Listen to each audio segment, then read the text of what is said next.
Welcome to Ancient Geeks, a podcast from a couple of geeks of a certain age.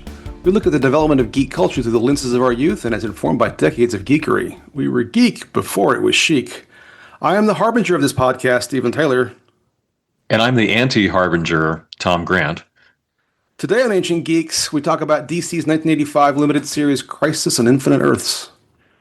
So, Tom, how are you today? I'm doing great. How about you? Doing quite well. What kind of geekery are you engaged in at the moment?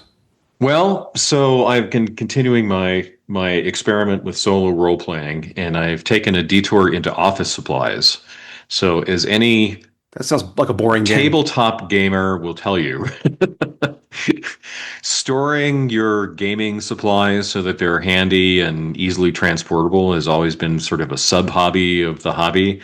So I've been hitting the office supply stores to put together things like this binder, which the listeners can't see, that I put in all my dice and other sorts of paraphernalia in. And that's what I've been doing, aside from reading a really good sword and sorcery anthology. How about you? It's like back to school time. Go get your Pepper Keeper. I know it's exactly timed for back to school. So, I'm nothing incredibly new and interesting. I'm continuing, for some reason lately, as I said last week, my Enterprise catch-up in Season 3 for my rewatch or completion watch, and then I'm plotting, that sounds negative. I'm finishing up Elric so we can talk about it next week. Yeah. Oh, also watching Strange New Worlds. I'm sure we're both doing that. Oh, right? yeah. Oh, yeah. Absolutely. All right. Been thinking too much about IMDb ratings of Star Trek episodes. I'll come back to that on the Substack, I expect. Anyhow. Okay. Having said that, so what theme music would you propose for this week's episode? So I chose... afford the license. Yeah, I if we could afford it, I would say REM's "It's the End of the World as We Know It." That's perfect. Immediately popped to mind. And I wish I had thought of it. But I picked an even more expensive song, The Beatles' Across the Universe. That's equally good. Yeah. At least it pertains to the end of the series, not the beginning. Right. There's only one universe at the end of the 12 Right, issues. so you just put in parens an S at the end of that title, Across the Universe. Exactly. So, we are talking again about the DC Comics limited series, 12 issues, as well as a massive crossover across the DC universe in the mid-1980s that ran from January through December of 1985. Although the cover dates, and I've never fully understood the cover dates of comics, was April 85 through March of 86. This, of course, corresponds for me at least into the end of my junior year into my senior year. And I realized as I was writing this down that therefore, if in fact December 85 is when the 12th issue came out, that was the same month that I went on my first date with my wife, which is now, we've 40 years this December, which is crazy. Anyhow. Wait, before you move off that. Yeah. How soon after you met her did you show her your comic book collection? Show her the comic book collection itself? Probably moved out of the apartment or something. I don't know. Or we moved into the house the first time. She was aware that I read comics and it didn't scare her away. Okay. But that's a funny question. So the part of my geek life that I shared with her more was TV. So I did get her to start to watch Star Trek, and I did subject her to some Doctor Who and even some Blake Seven at one point. Okay. And then you pulled out the long boxes and said, "That's right. Oh, by the way, that's funny." I know she very patiently, when I was very, very excited, this would have been about 2 years later when TNG first premiered and we were in our first year in college, or I think that's right. Maybe the second year. And she would sit there and sit with me and watch it. And eventually she got interested in it, but it took a while. Anyway. Yeah. For me, So, yes.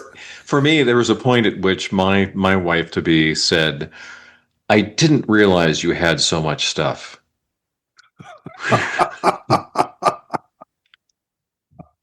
Speaking of gaming gear and Trapper Keepers. Exactly. Oh, well. If that were the only things I had. Yeah, well. At any rate, so the real basic origin story stuff, right, is that Marv Wolfman, who we've talked about before on this podcast, at least in passing, who was a significant writer of both Marvel and DC comics in the 1970s and 1980s and afterwards, had pitched an idea in the early 80s to create a history of the DC universe. Because at this point in time, right, DC had been around for multiple decades, had multiple iterations of characters, and there was some level of confusion, right? And part of what had created that confusion was the way in which the DC universe dealt with some of its various versions of characters like the Flash or Green Lantern, was to create alternate worlds to populate them with, right? Right. So, well, maybe it's worth backing up to say, sure.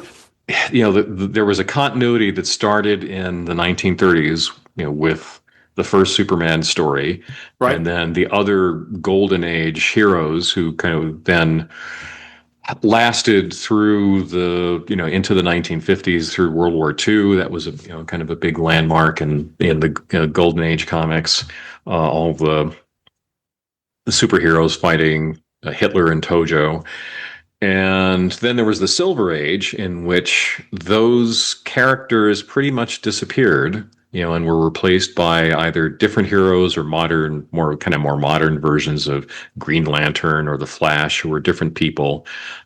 Superman was still Clark Kent, Batman was still Bruce Wayne, but you kind of got the sense that this was a different place that we were occupying, and then they made it official, as you said, to say that these were different universes. Right. So, in some ways, I feel like calling it it's a continuity in the sense there was continuity of comics from our Action Comics forward.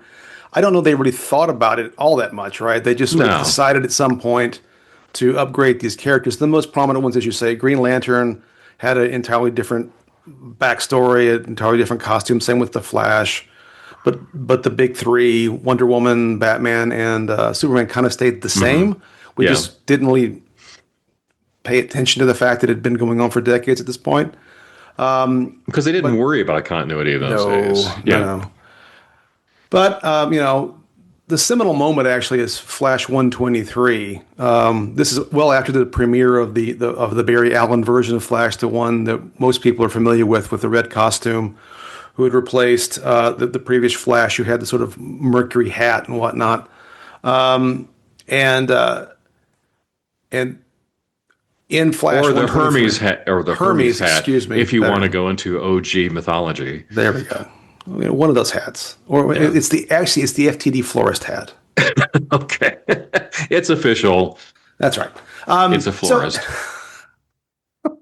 Flash 123 by Gardner Fox and Carmen Infantino was called Flash of Two Worlds, and it established this notion that Barry Allen was in one world and the original Flash was in another world. And of course, as happens when you're the number one, you get to choose which one's Earth 1. So Barry Allen decides he's on Earth 1. Yeah. And I'm going to admit I'm blanking on the other Flash's name. What's his name? Jay Garrick. Okay, I was thinking Jay Garner, and I knew that was wrong. Okay, No. Jay Garrick. So Jay Garrick and Barry Allen, they decided that these two Earths are vibrating at different frequencies, and they coexist. And this creates this whole notion of the DC multiverse, where these Golden Age characters existed on Earth 2, and the Silver Age characters existed on Earth 1. Yeah. And by the way, I think it's worth mentioning, one of the things that I think really sold the idea of bringing back the Golden Age heroes, aside from it just being a cool idea, where did they go, was the cover of that comic book. Oh, it had a kind of like iconic picture of like the Earth 1 Flash coming from one side of a building to save a kid, and the Earth 2 Flash coming from the other side. And you saw that and you'd naturally say, whoa, what's going on here? Exactly. It's a very cool and iconic cover. And the side note, I just realized that Jay Garner's a guy I used to work with too. There's no way he's listening to this right now, but that's why that name is stuck in my head. And the fact that Gardner Fox is the one that created this probably didn't help any. No one did know that. But a shiver went down Jay Garner's spine. Of course. Maybe on Earth 47, that's what the Flash is called. Okay. It's hard to keep track. Somewhere, somehow. Yeah. And on another Earth, I would have remembered the right name. Anyhow, regardless. So this really becomes a big deal. They come back to it in the Flash comic, but I think the area that really hit a lot of people was in the Justice League of America comic, which was also written by, at that point, Gardner Fox, they started having this annual crossover between the Justice League of America and the Justice Society of America, which had been the earlier incarnation of a group of heroes back in the 1940s and 50s. And so from 1963 to 1984, every year they would have a crossover event. And I know this is how I first, I think, encountered the notion of Earth 2. I don't remember precisely which series, but somewhere in the 1970s, how interesting is this? In fact, for a while there, as a young person, I thought they made up the Justice Society. I didn't realize it actually had existed previously in the comics as an excuse to have this other group of heroes. But in fact, throughout these crossovers, we start to encounter even more and more Earths, right? And we encounter Earth 3, which is an Earth that has no heroes but only super criminals. They have the crime syndicate, which is kind of a evil version of the Justice League, which again, as a kid, sounds really cool. We encounter Earth X, which is an Earth where Hitler won World War II, and in fact also was an excuse for a bunch of characters that DC had acquired from a different comic company to be inserted into the DC universe. The Freedom Fighters. There's Earth S, same deal with the Fawcett characters and Shazam. And over time, other Earths get added. In fact, they get added. The Charlton one too. The Charlton characters, yeah. Yeah. Which comes up with Crisis. So all of these, what happens is, of course, this attempt to explain all of these characters and all these iterations of these characters, but also to provide interesting story opportunities like the crime syndicate of Earth 3.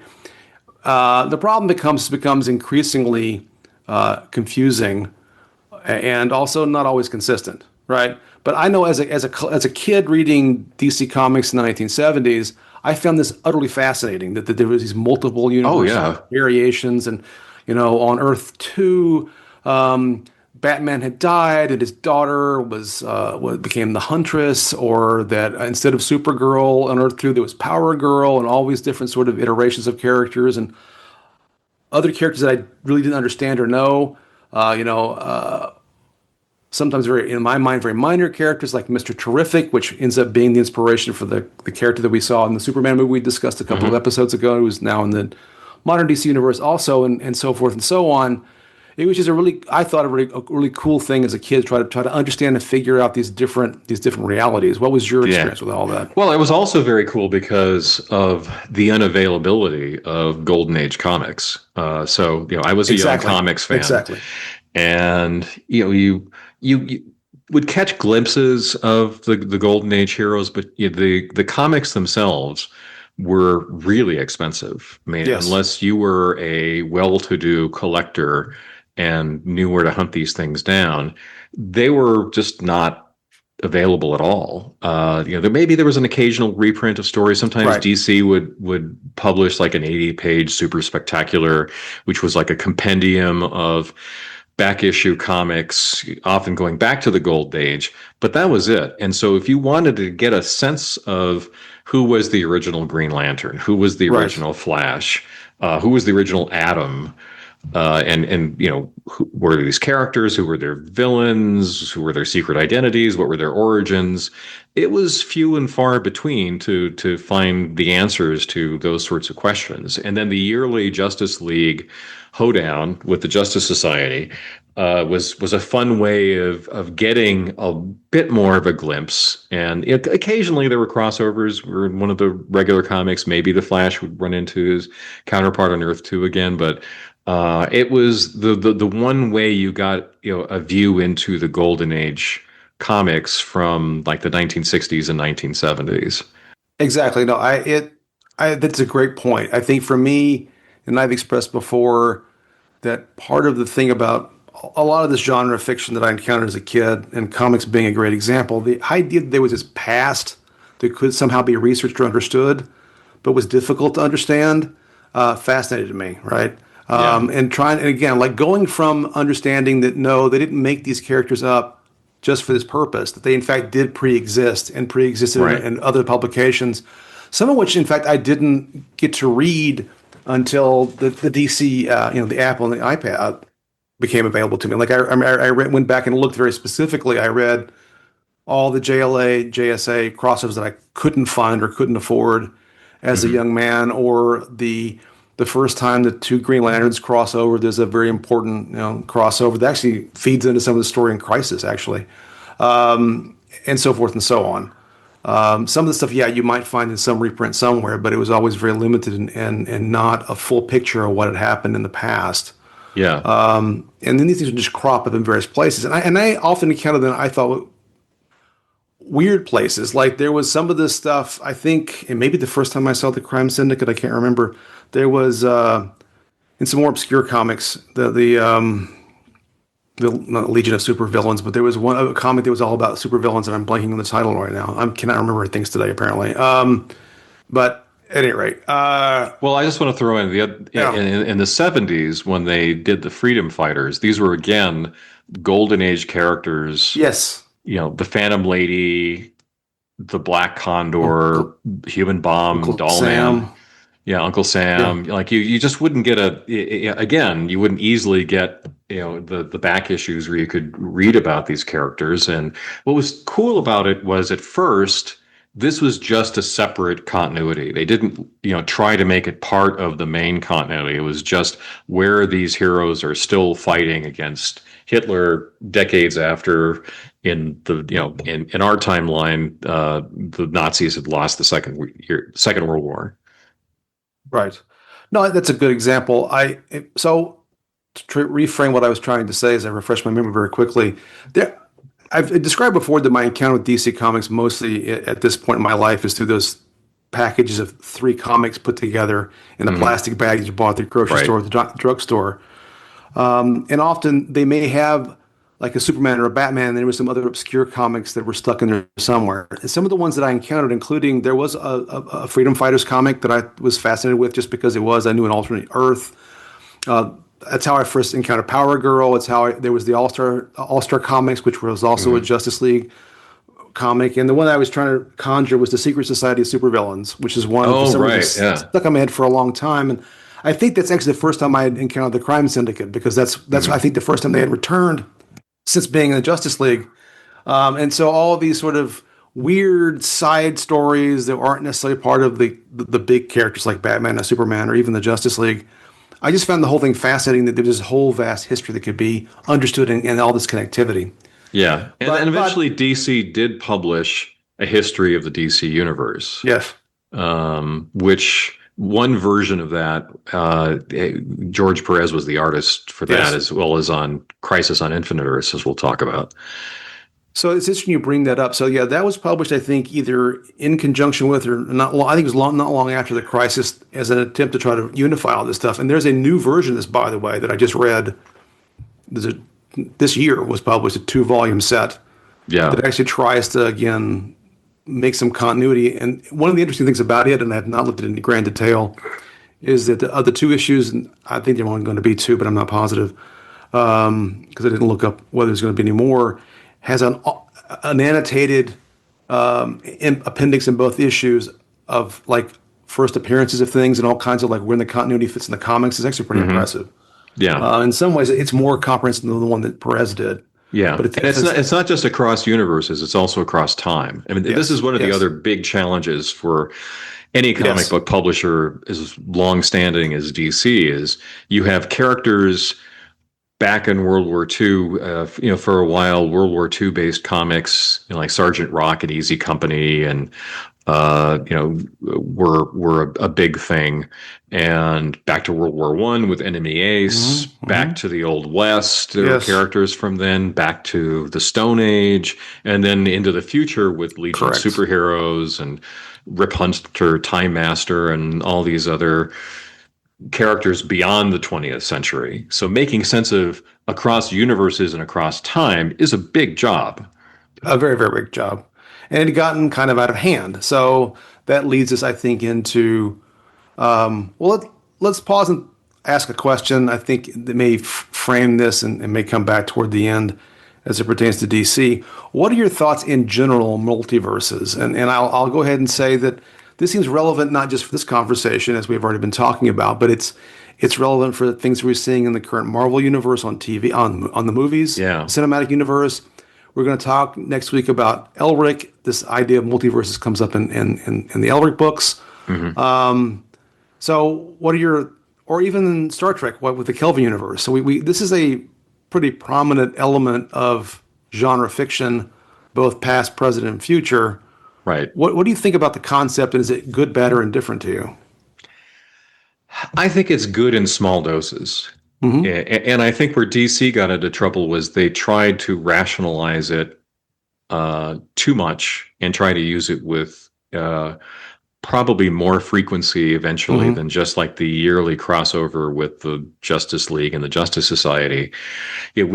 With the MCU and with Marvel in comics form as well, it just also became such a regular part of the story that aside from making your head hurt after a while, just creates all sorts of problems. Like if you've got multiverses galore, then just keeping track of everything is a pain, but also it seems like the stakes are so much lower in a weird Right, way right, right. because if Green Arrow dies in this universe, then there's still a Green Arrow around in the multiverse somewhere. And in fact, in the kind of the video game inspired comic series Injustice that DC Hmm. did, that was like 10 or 15 years At ago. least, yeah. That's exactly what happened was they said, oh, okay, so Green Arrow from here is dead. Then we need a Green Arrow. Let's just pull him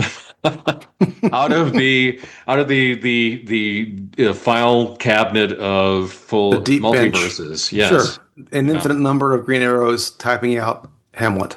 Yeah. So it creates all kinds of problems, and and I love sometimes the alternate history stories. And Right. what's one of the things I was really in love with in DC after Crisis, when there was sort of a writing renaissance I'm going to talk Hmm. about.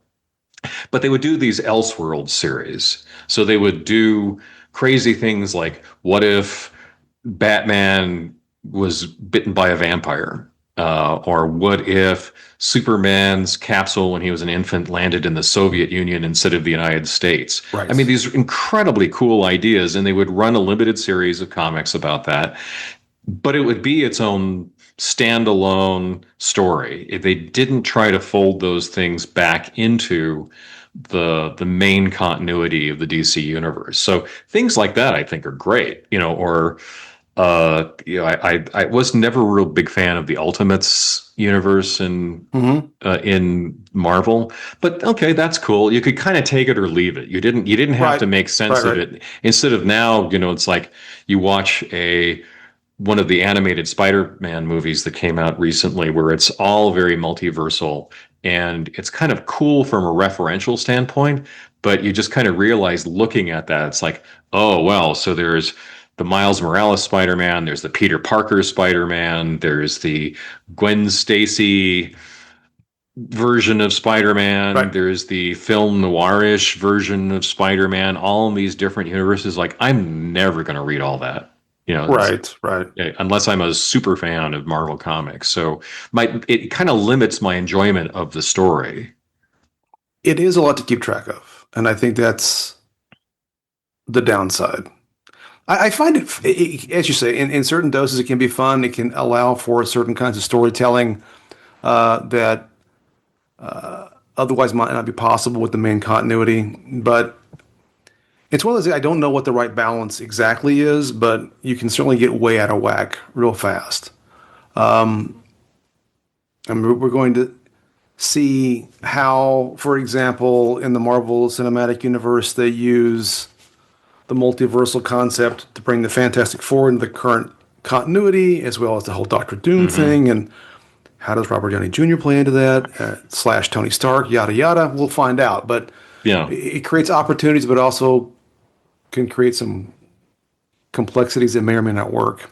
So I'll add one more thing I think about this. So about DC specifically, since I liked the multiverse a lot, Right. one thing that they really did well was they established there was a different tone between Earth 1 and Earth 2. Yes, that's true. Earth 2, which since it was based in the Golden Age, the comics of the 1930s and 1940s, kind of quite organically then had this somewhat more innocent Hmm. feel to it. like we talked about way back in one of our first episodes, the evolution of Batman as a character and sort of a grittier, darker, somewhat more disturbing sort of person. But Golden Age Batman wasn't like that. Although he did shoot people. Well, at the beginning he was. I retract my statement. That's completely wrong. But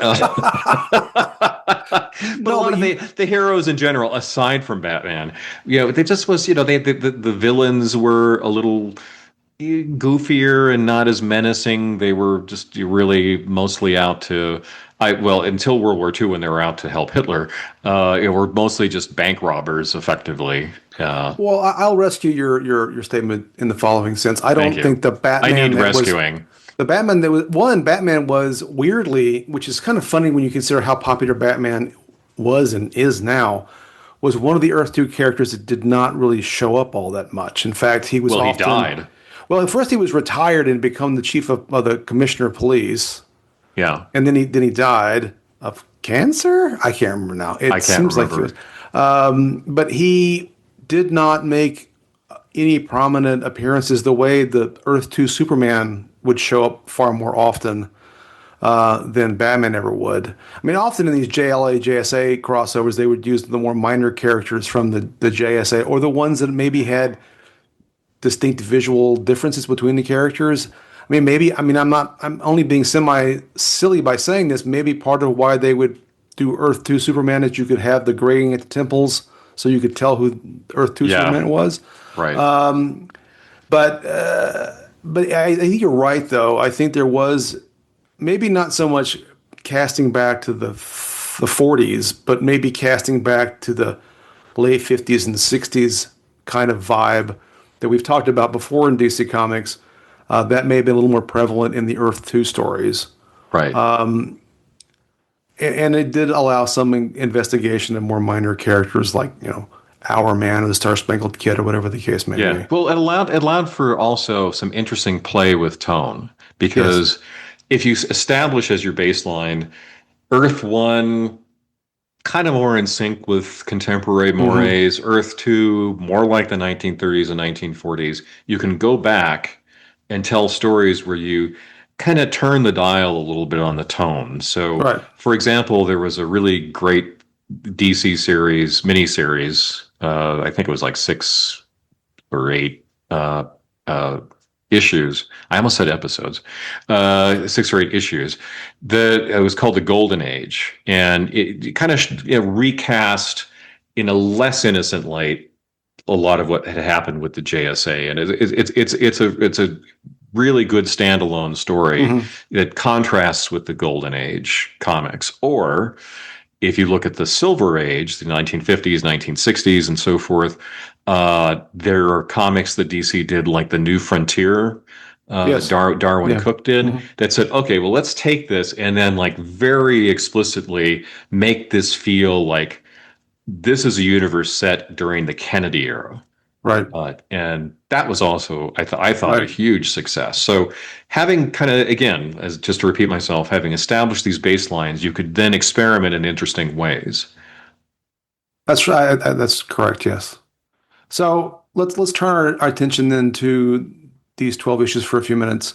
So the basic plot is pretty straightforward, really, right? We start off with the fact that Earths are being destroyed by antimatter waves, and we have a couple of new characters, some of which have been introduced obliquely in previous comics, the Monitor being the one that comes to mind. So you've got the Monitor, who seems to represent the matter universe, and we find out later there's an anti-Monitor. Their parents had really clever naming conventions, who was the antimatter version of the Monitor, and they were sort of at loggerheads over, the nature of the universe. And then we have Harbinger, who is sort of the herald of the Monitor, to borrow some Marvel-esque language for a moment. And this guy, Pariah, who supposedly is responsible for starting this whole destruction in the first place and is doomed to watch the destruction of all the universes. He pops in right when the antimatter wave is showing up and witnesses everything that's going on and then pops away later. He's not a happy guy. Yeah. So and throughout the entire series, and I mean, as you and I mentioned offline, the plot itself is not that complicated. You've got this antimatter wave; it's destroying Earths, and finally we get down to a handful of Earths. I think at one point there are 5 Earths that are left, and then eventually they Hmm. get merged. And clearly, the editorial goal, the meta goal here, was to take the stuff that they liked, the Justice Society, all the Earth One stuff, certain characters that they liked from various locations, and merge them into one Earth. The Shazam Hmm.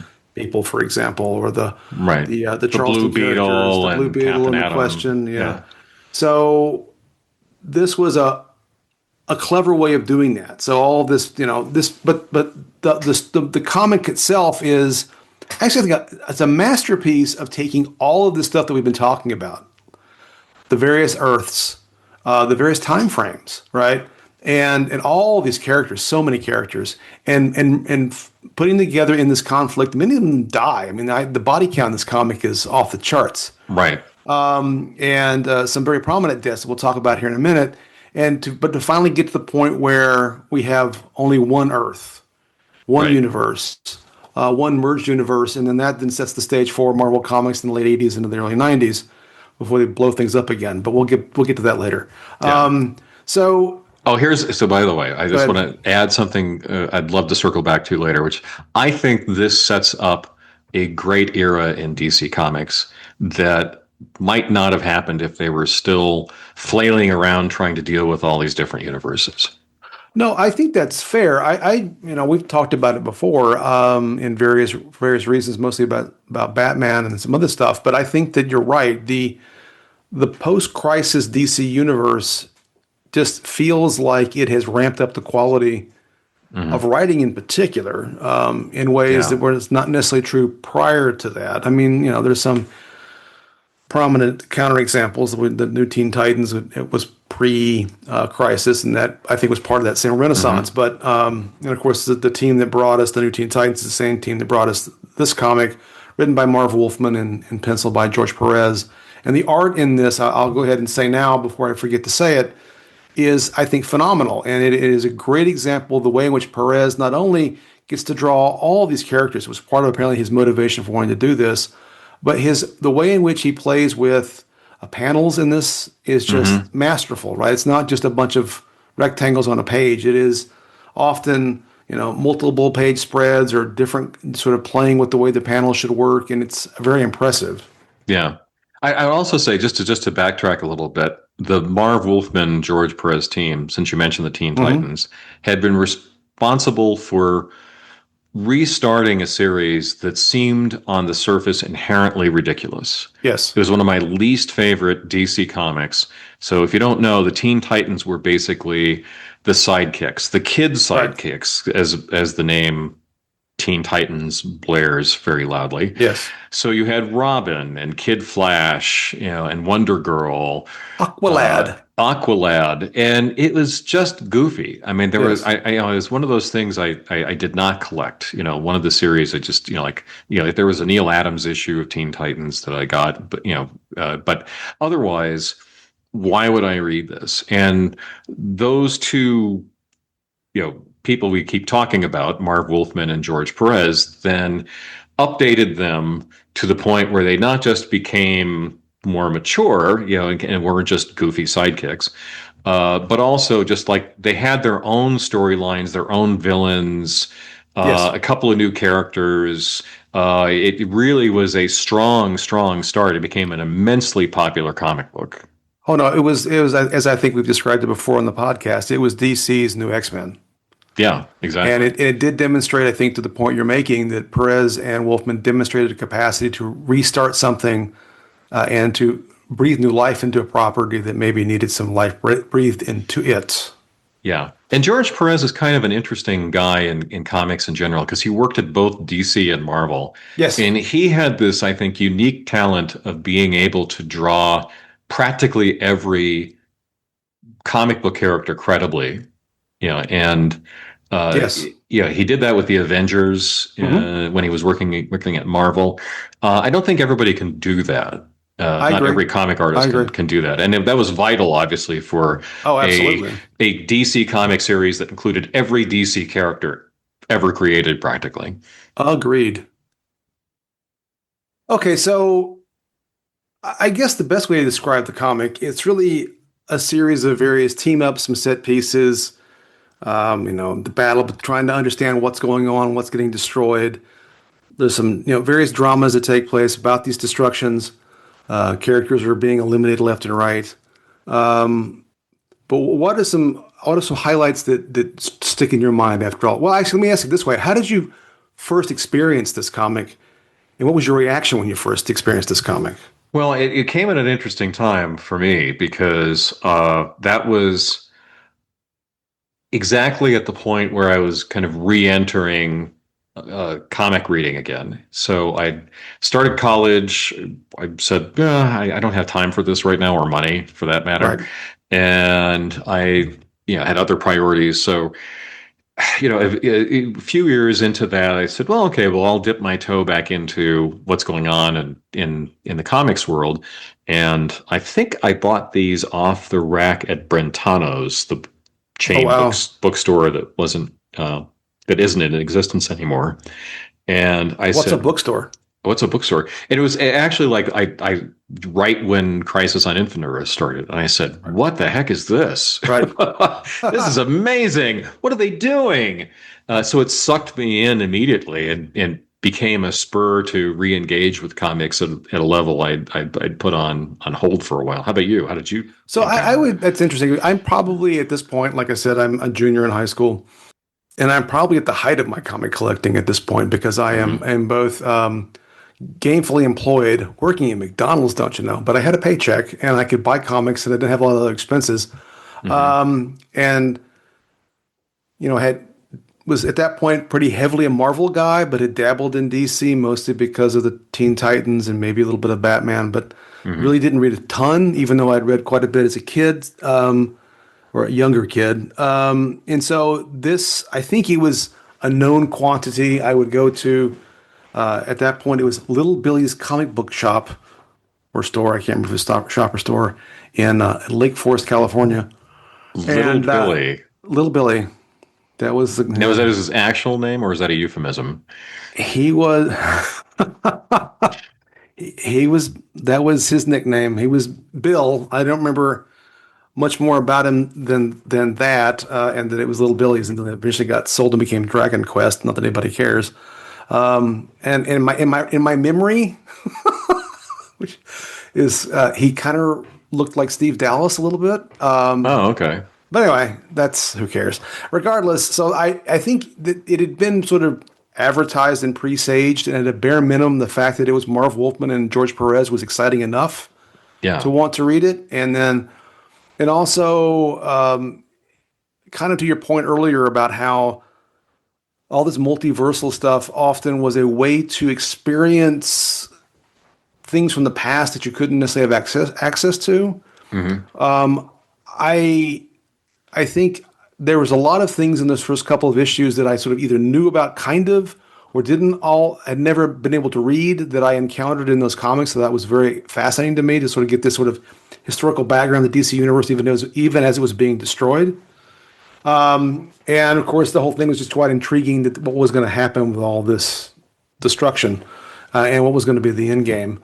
So I was enthralled, and it was one of those very monthly, very exciting, pleased to know when the comics were coming out kind of situation. So Yeah. it was a seminal moment in collecting and very important at the time.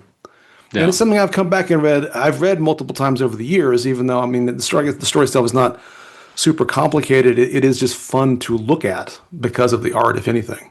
Oh yeah, yeah. I mean, I didn't chime in strongly enough about the art, but it is truly exceptional, and he plays at things. George Perez plays at things.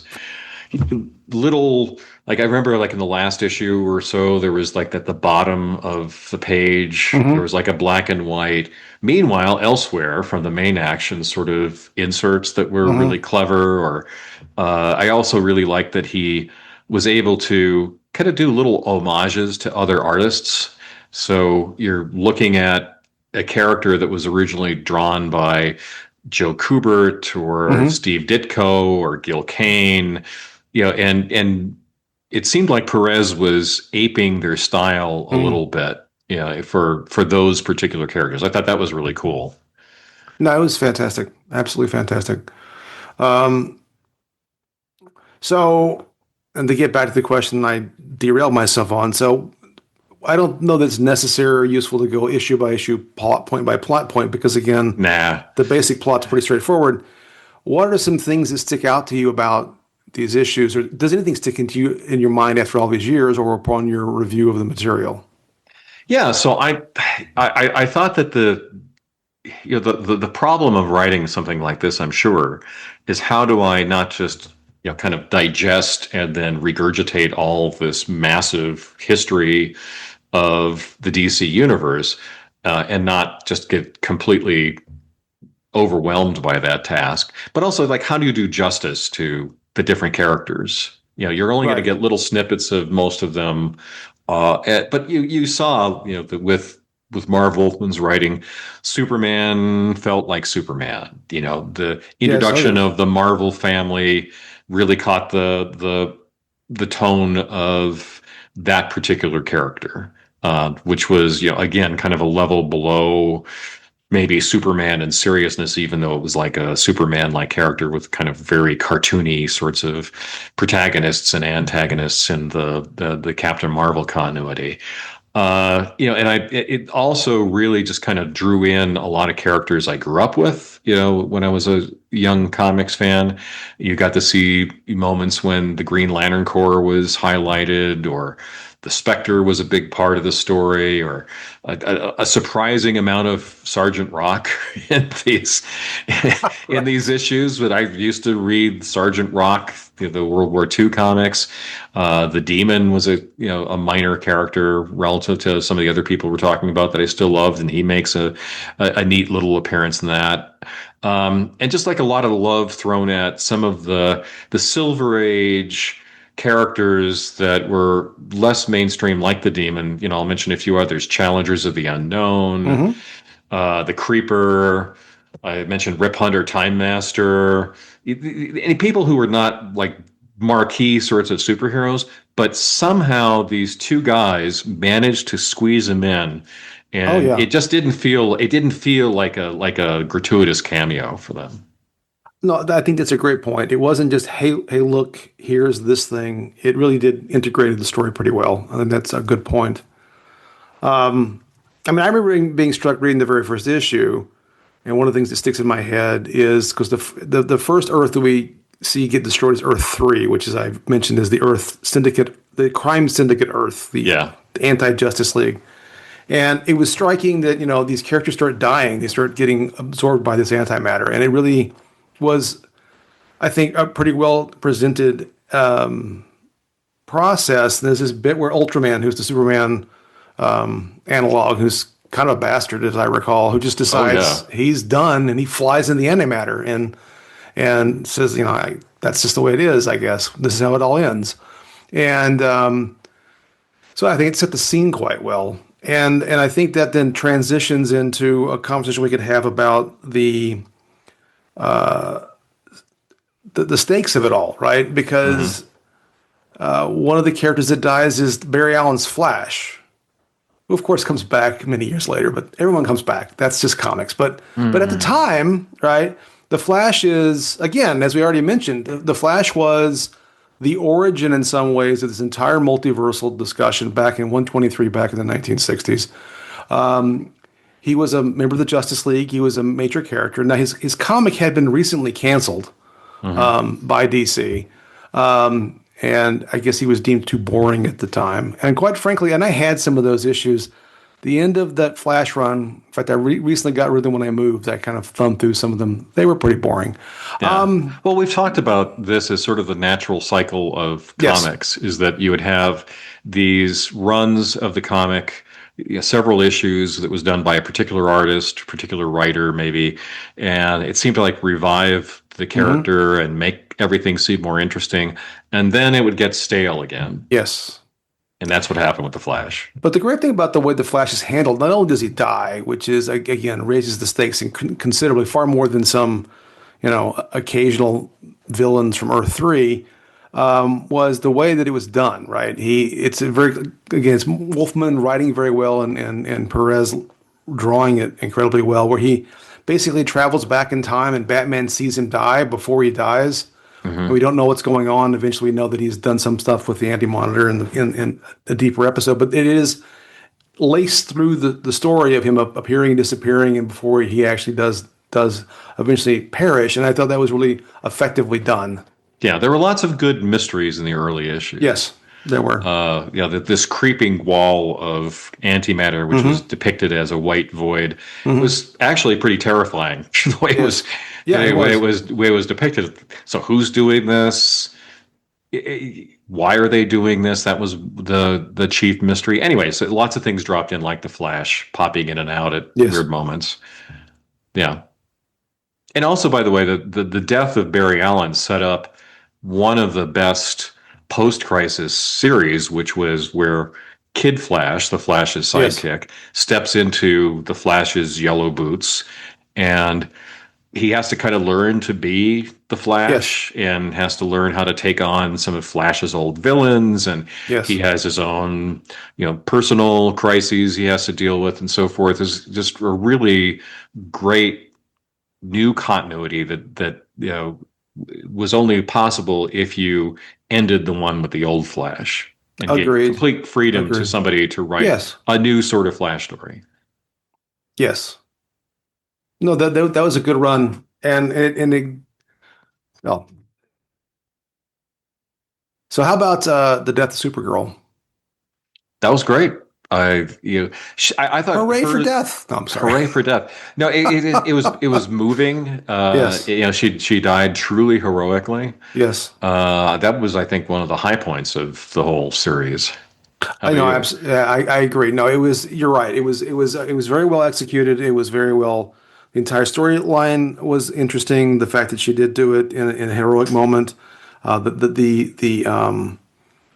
pain of it all for Superman himself and their compatriots, but it's also one of the classic covers of all comics of all time of him, of Kal-El holding Supergirl after she's perished.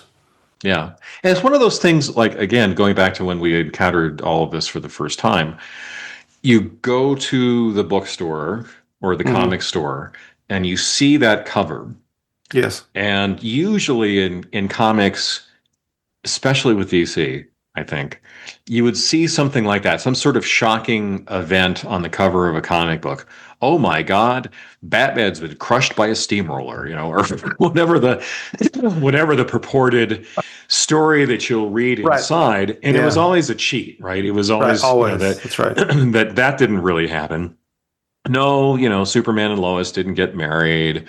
There are all these sorts of gimmick covers. That was not a gimmick. She really died, and it advertised it on the front of the comic. Yeah, no. It's a really excellent point. And I'm sure in some ways that had to have been a subversion by Perez of that form, which is, the fake out. Because the fake out was, especially in DC, was like the thing. Yeah, well, it was like every issue of some comics was some sort of wacky cover that you kind of knew very quickly after reading a couple of issues that whatever they put on the cover either wasn't really going to happen or was of no actual consequence. What did you think about the fact that at the end of it all, they found a way to preserve Superman of Earth 2 and Lois in some sort of weird pocket universe or whatever that was about? Yeah, I mean, that was kind to them. It felt a little forced. Like they just, for whatever reason, like we killed off Flash and Supergirl, maybe not just annihilation, the Earth 2 Superman, but it was sort of a sweet moment. They get to go off to whatever the better place was. Right. How did you feel about it? I think I had two somewhat diametrically opposed feelings. One was what you just said. It was sweet and seemed in some ways, how can you kill the original Superman? And then part of it felt a bit like a cheat, like we couldn't quite pull that trigger and find a way to have only one Superman. And I guess in some ways, in fact, Alex Luthor Jr. from Earth 3 also is in part of this. He comes back later, actually. So all this it set the stage for him to come back which I guess Right. is all going to come back regardless because that's what the way comics are. But and again, as I noted, this was 40 years ago. Yeah. So that things don't remain static is not a shock. But yeah, I understand why they did it, but just sort of it did slightly strike me as a little bit of a cheat, but maybe a cheat that was deserved or Yeah, earned. by then, if their creative faculties were a little exhausted, I Oh, forgive sure. Wolfman and Perez. So we end up at the end of all this, and I guess I can circle back to your point about this DC era that starts at this point. Mhm. We now have a unified Earth, and we only have one set of characters. Although, they then have to figure out how to deal with what they've also kept because they haven't totally eliminated some of the difficulties that this creates, right? Mhm. But so what was your initial, of course, the really initial stuff is like we've talked a little bit before. There was the Legends miniseries that John Byrne did, which tries to kind of deal with some of these post-crisis difficulties with, say, the Justice League and other characters. And then the Man of Steel stuff, which is also sort of a somewhat reset of Superman, which we eliminates at that point, eliminates all of the Superboy stuff, eliminates all of the Right. crypto and all of those things. Which at the time I applauded and thought was great, although I think eventually it does create too much pressure to either find a way to explain or create a new Superboy, a new Supergirl, all of this Krypton stuff. It's just so hard not to go back to that well, I think. And at some point it explodes. In fact, in some ways now it's more complicated than it ever was. Well, it Or, also removes the uncomfortable questions you get from, for example, having too many supermen, superboys, super dogs, super monkeys, super everything around Supergirl. And that is, okay, so Superman is fighting Brainiac right. and having a rough time of it. So where are the other supers? That's right. If there's only one Superman, then it becomes a more interesting fight. Correct. But so you said that this, are you thinking about those series or the general post-crisis circumstance or just this DC era that you said you wanted to Well, comment all of the above. So this was a great time to be a DC comic reader. So you not only had, kind of a much more sensible playing field for whatever the artists and writers wanted to do, but you had new characters that were brought in. And at the time, it wasn't obvious from reading Crisis on Infinite Earths, whether these characters were going to be that great or not, but a lot of them turned out to be, like Yes. the Blue Beetle. Yes. I didn't know jack squat about the Blue Beetle, pre-crisis, but he was a fun character. He became kind of a pillar of the Justice League in this period. You had a lot of higher brow comics. So this is the kind of the era of the Alan Moore Swamp Things. And you're kind of playing fast and loose with the timeline. Some of these things may have started a little bit before Crisis. Some of these things may have started significant number of years after Crisis in like the later 80s or into the early 90s. But you had characters that didn't seem to ever have any chance to be interesting, like Animal Man, or The Question, was another character out of, I really liked The Question. The revamped Suicide Squad did interesting things with the Spectre. This is also, speaking of Alan Moore, Hellblazer, was in this era. The Watchmen, it was in the 80s, or was it the early 90s? No, it was the 80s, and I'm trying to remember whether it either predates Crisis or soon thereafter, which was a version of the Charlton characters, but it was not the Charlton characters. I guess I'm going to back up, and I'm going to slightly recontextualize what you're saying, or at least I make a point. I think there's sort of a couple things going on here. There's a broader renaissance at DC, of which I think Crisis is part of and doesn't necessarily cause. Because I'm pretty sure that like the Alan Moore Swamp Thing stuff predates Crisis. Yeah. And I think, in fact, there's a reference that the John Constantine and another character of that sort of ilk that is in the Crisis stuff. And, of course, we've talked about New Teen Titans. And some of the improvements in Batman are starting, I think, about the same time. Although it does, I think, trigger some of these reexaminations of origins and sort of streamlining of characters or reexamination. And then there is a space created because of Crisis, which I think the Justice League stuff fits in there. The new all the Superman stuff fits in there. All the Byrne Superman that you've referenced multiple times on the podcast are because of Crisis. And in general, there is a renaissance, I think, that's been maybe part and parcel of what gives us Crisis, but also then what provides the opportunity to be a little more serious, maybe than DC had been previous. It felt that way at the time to me, at least, that DC became more serious. And I hate to almost say what I'm going to say, but in some ways, a little more like Marvel, in the sense that it just felt a little less silly about certain things. Right. That it eliminated it excised some of the silliness. Now, I know, in retrospect, some of the silliness is fun, but, maybe 15 Kinds of Kryptonite is a bit over the top, right? Well, less gimmicky, like we talked about the gimmicky covers or the gimmicky kryptonites. Yes. It really was a moment to say, okay, let's take a breath. Mm-hmm. What do we want to be as a comic book company? Do we want to lean into some of the things that we're already doing, like Swamp Thing? Right. Do we want to start some new things like the Elseworlds series, or come up with a new Justice League format like the Justice League International, which was sort of half serious, half comic? Are there characters we want to revisit, like Green Arrow? That's like, this is like after it was, I'm sure it's after Crisis, so you get the Mike Grell, the Longbow Hunters, Green Arrow, Longbow Hunters.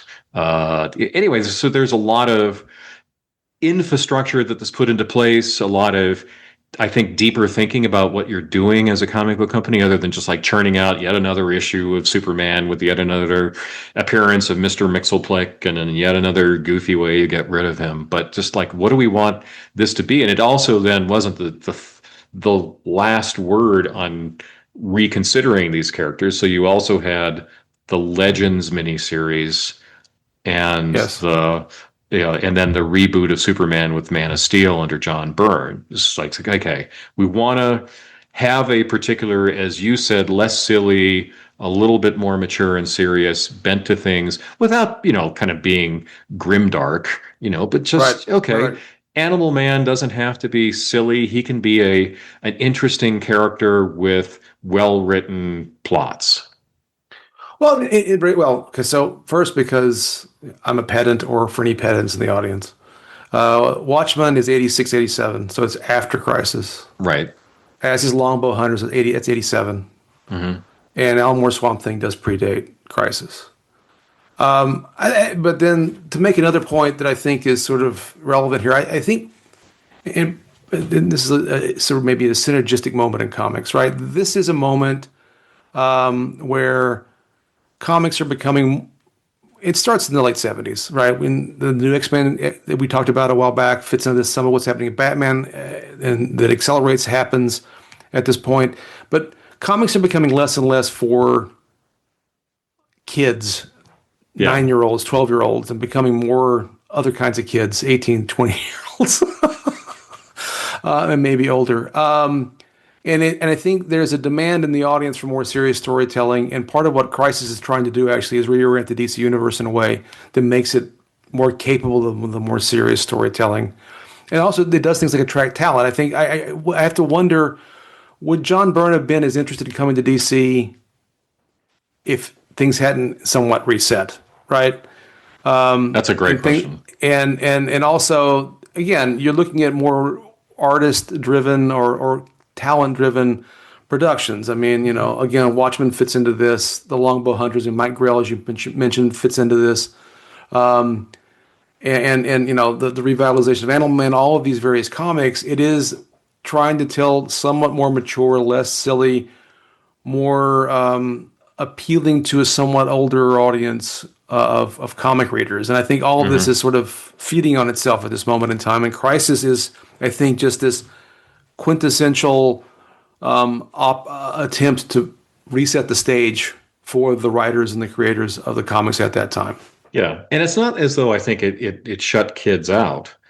One of the series I liked from this period was Batman and the Outsiders. Yeah, it's a good. Another super team. Like if you were a 10-year-old kid, you could read Batman and the Outsiders, no problem. Maybe, Right. No, I think you might not be as engaged with some of the, kind of the Hellblazer comics, which right, were like branded as, the Vertigo, right. labeled, like this is really genuinely written for a more grown up audience. But there was always something there, right? And I also felt like at this time, it wasn't the only time when the comic book companies had like kids versions of the Yes. comics. Oh, It's sure. like you wanted to have like a kids version of, Spider-Man and the Electric Company. That, maybe didn't need that. I don't know. I'm not maybe the best person to ask that question. Right. Well, I mean, I think yes, there's clear delineations. I mean, Watchmen is not written for a 9-year-old. Um, but you take something like, again, just to pick the two examples from the two comic companies even before Crisis, which is New X-Men and the New Teen Titans. I think the goal is to tell at least a somewhat more sophisticated story than, oh my God, Superman turned into a monkey this episode, issue, whatever. Or the caveman one. That's one of Yeah, mine. the cave. Like just really the acme of silliness. Anyway, go Yes. ahead. No, I think there are different levels, right? I mean, there are comics that are clearly written toward a quote unquote adult audience Right. or a more mature audience. And then there were I mean, I guess in my mind, it's like, are we at a Richie Rich level of comics? That's clearly written for, single digit age children, right? Yes. And then some things are written maybe anywhere from 12 to 32 or whatever. And there's a point where it does the age thing is irrelevant if you like this kind of stuff, you like this kind of stuff. And raises questions ultimately about what is writing for kids versus writing for adults that we may talk about in an episode someday in the future. Yeah. As I've expressed before, I mean, I started watching Star Trek the original series when I was probably 5, and I enjoyed it quite a bit at 5. Did I Right. understand it in the same way I understood it at 15 or 57? No. And that's okay.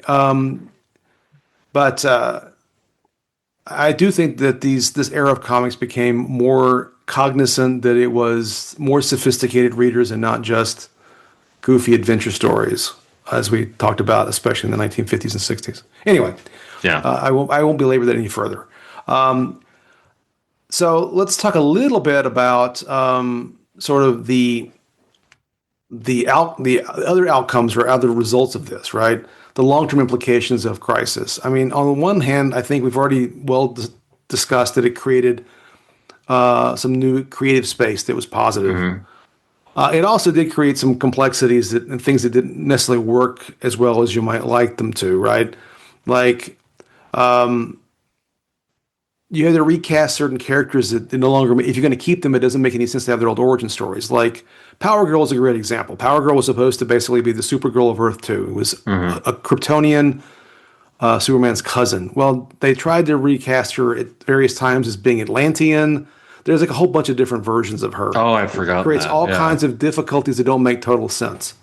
And there are other characters. That's just the one that sticks in my head as being a good example of one they wanted to keep, but really didn't quite know how to deal with it. So they tried to fix it, but it didn't quite work, and it creates long-term story arc issues. Well, why didn't more of the JSA die of old age? Well, that the JSA is another example that how do you? They tried to then make it into just simply a early version, late version, the same way the real timeline in the real Earth outside of the comics, but it had its own complexities, as you say, age being one of them.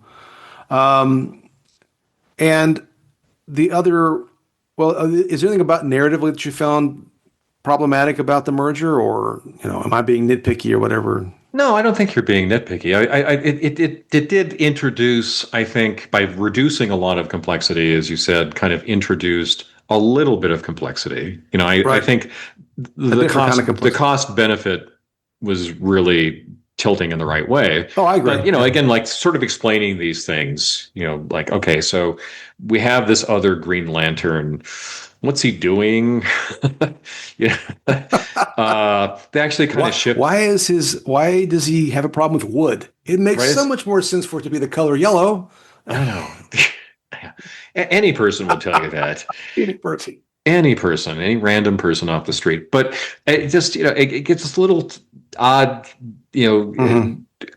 edge cases of Yes. the That's a good word characters or for it. or Yeah. the plot lines that just, needed a little bit of working out. It wasn't too bad a distraction, but it was occasionally there. And I think the other thing is there is this trying to figure out what actually has been eliminated, what hasn't, Yeah. right? Right. Exactly. I think that also, and that's partially why I think over time you see this friction where certain things get reintroduced over time, Right. and so there was a little bit of that problem. But I mean, these are again, I think edge case is the right word, and it's not like totally problematic. The problematic part, in my mind, is that they couldn't stick with it, Right. and also just the the capitalist lesson of if we have a really big event every year, people will buy more comic books. So God. then in both Marvel and DC, we get every year practically. I don't think every year is quite accurate, but it's close. We have some sort of large universe threatening event Right. that over time creates all kinds of complexity. I have tried, and I have not successfully really figured it all out. There have been within DC alone, there have been a number of quote unquote crises. And I've tried to figure out where we are exactly and which crisis does what. And I really haven't fully figured it out at this point. Oh, it's impossible. It's And, impossible. and we have, in fact, fully reintroduced the multiverse, by the way. Right. So I put together a list of some of the follow-on crises. No, by the way, before I get into the list, it's worth mentioning you didn't just buy Crisis on Infinite Earths. Right. You would also pick up issues of the regular comics that would have Right. some sort of tie-in Right. to the Crisis story. And I think it get kind of increasingly more obnoxious on the Yes. part of both Marvel and DC that you had to buy some of those Yes. crossover issues beyond the mainstream. This is the apocalypse of the moment sort No, of I'm glad you. comics. I'd written that down and it kind of glossed over it. You're right. One thing I do remember about the Crisis crossover is that while there was more depth to be had by reading the additional issues, you didn't really have to read all the issues. Right. But you're right. Later, as time goes by, they figure out that if you weave the story through a whole bunch of titles, then people have to buy even more comics. Yeah. So DC had Invasion, Zero Hour, Blackest Night, Millennium, War of the Gods, Armageddon 2001, Eclipso, The Darkness Within. It just kept going on and on and on. And some of them were good. I kind of like weirdly enjoyed the Eclipso one because they took a kind of a very fringy sort of Yes. supervillain character and did something clever to try to make him the main driver of the apocalypse of the moment. But other ones like War of the Gods didn't do it for me. No. Yeah, and then Marvel, as we mentioned, did the same thing. So I loved the Infinity Gauntlet, the Thanos centered a storyline. But then you got the Infinity War, Infinity Crusade, Infinity Hootenanny, Infinity Bar Mitzvah, Infinity Prom. Just enough That's already. I really like Infinity Hootenanny. When Buck Owens showed up, that was That's great. right. Yeah. Yeah. And when Johnny Cash is revealed to be the ultimate supervillain, I did not see that the Man in Black would ever be that, even though he is a Man in Black. Yeah. I mean, and I don't even know what order these are in.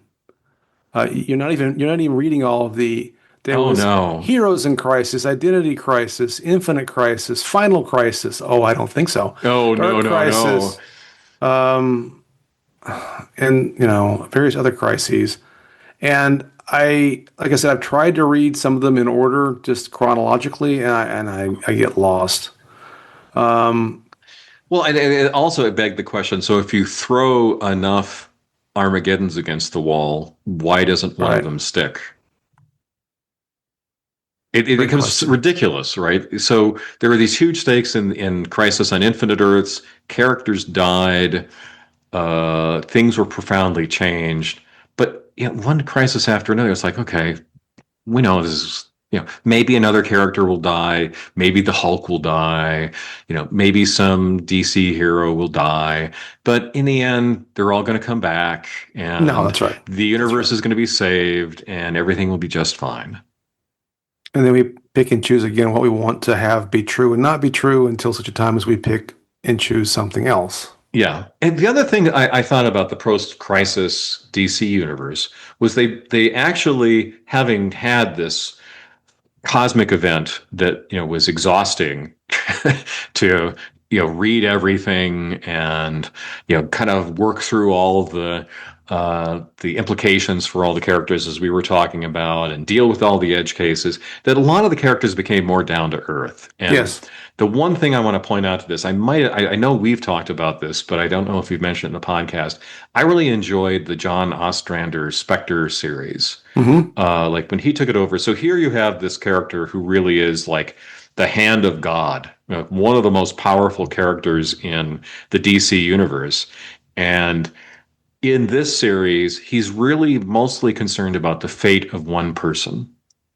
So it brought everything way down, from the extreme cosmic scale down to the very human street level sort of plot, and it worked. It was great, and so many of these other characters had that same moment where let's just kind of keep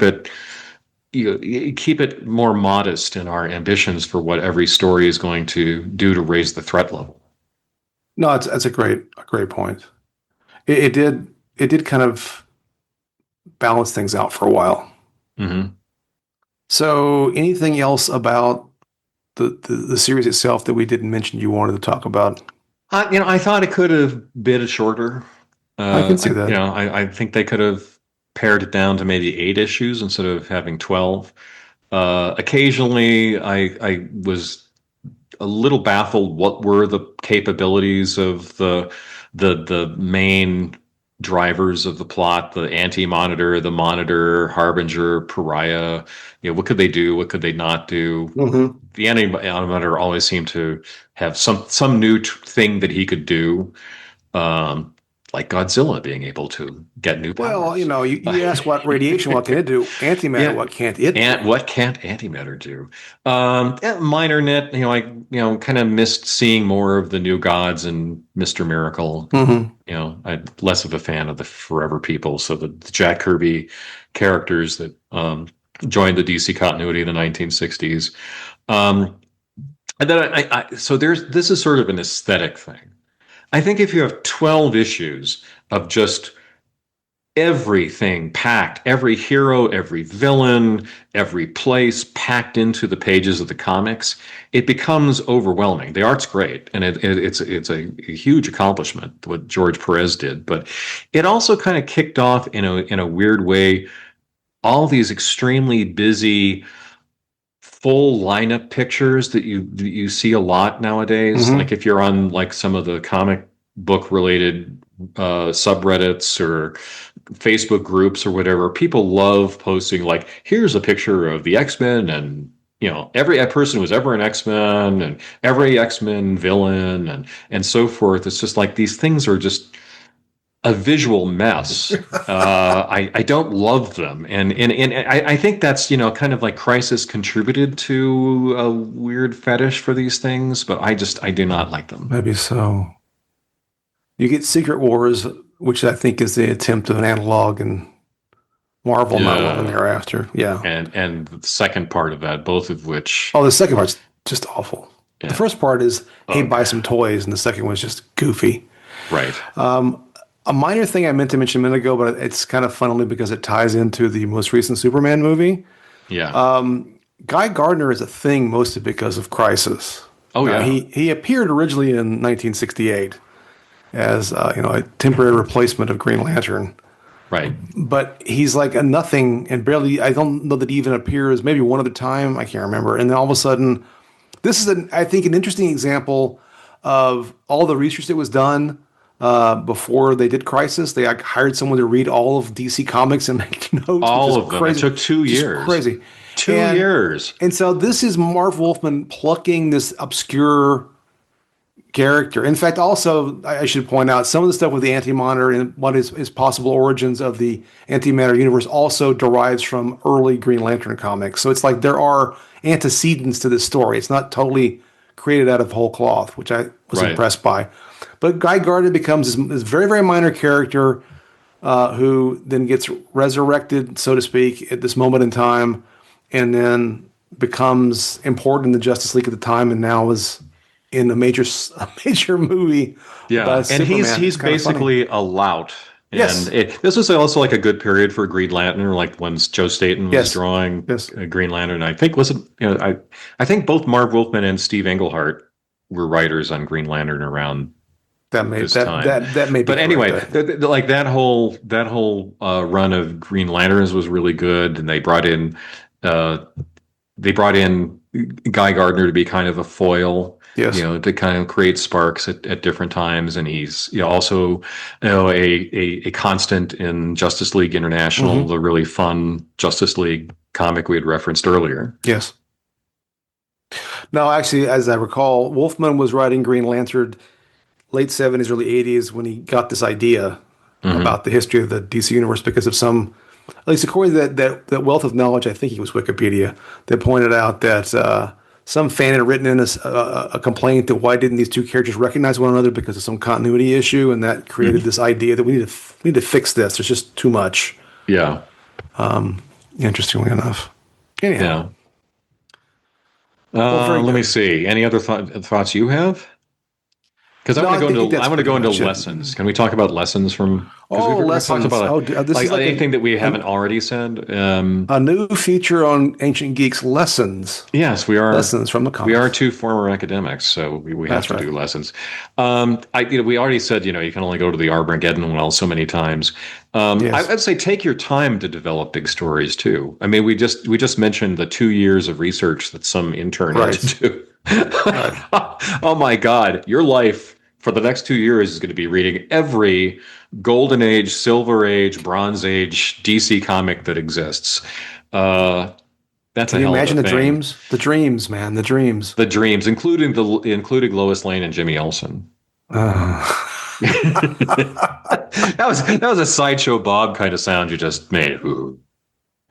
And find the right artist. And I think the ultimate lessons of all of this is this is a little bit of confession. I might be more of a DC guy slightly than a Marvel guy. Oh, wow. Well, the scales of comics.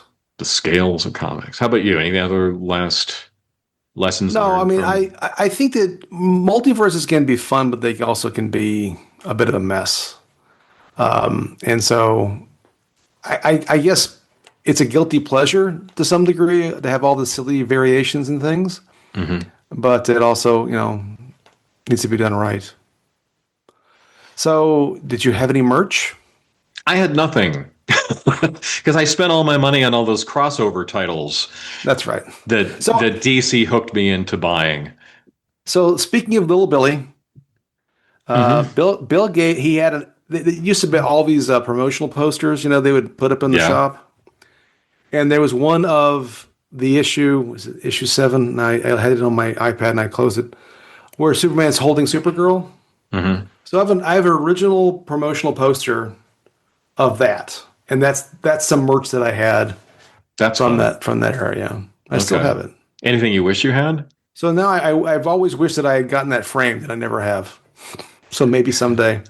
All right. Well, I'll say a complete kind of curveball here. I would say it would have been cool when I was much younger if there had been Sergeant Rock and Easy Company plastic toy soldiers.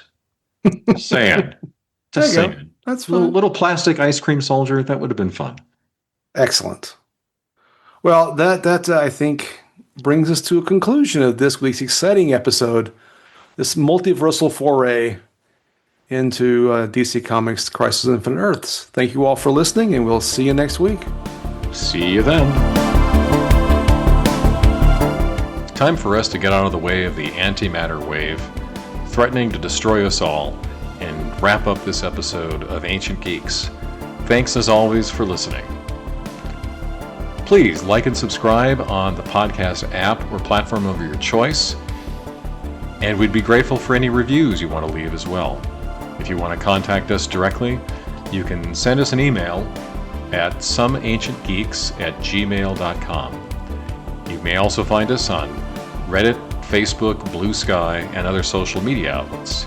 And check out our new Ancient Geeks blog on Substack.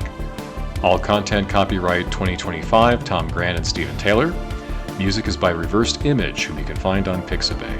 See you next time.